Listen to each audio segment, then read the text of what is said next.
Blind spot, blind turning, সামনে একটি সংকীর্ণ ব্রিজ, সামনে আবারও দেখো একটি গুরুত্বপূর্ণ বাঁক, ব্লাইন্ড স্পট, ব্লাইন্ড টার্নিং। তাহলে আস্তে গাড়ির গতি কমায় দাও। এই যে হর্ন দিচ্ছ খুব ভালো হচ্ছে। আপনারা দেখতে পাচ্ছেন যে অন্ধকার বাঁক, কিচ্ছু দেখা পাওয়া যাচ্ছে না, সামনে থেকে কোনো গাড়ি আসবে কি না আসবে, আছে কি না আছে দেখতে পাওয়া যাচ্ছে না। এর মধ্যে দিয়ে আবার ড্রাইভিং ছাত্র গাড়ি চালাচ্ছে, দেখতে পাচ্ছেন। আজকে ড্রাইভিং ক্লাসে উপস্থিত আছে আবার ড্রাইভিং ছাত্র মোরসালি। সামনে একটি সংকীর্ণ ব্রিজ, তাহলে সংকীর্ণ ব্রিজে কোনো গাড়িকে ওভারটেক করা যাবে না। এটি তো পদে আছে এই নিয়ম, সংকীর্ণ ব্রিজে কোনো গাড়িকে ওভারটেক করা যাবে না।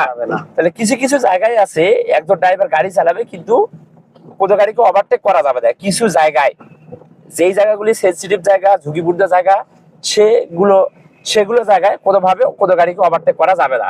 বুঝতে পারছো?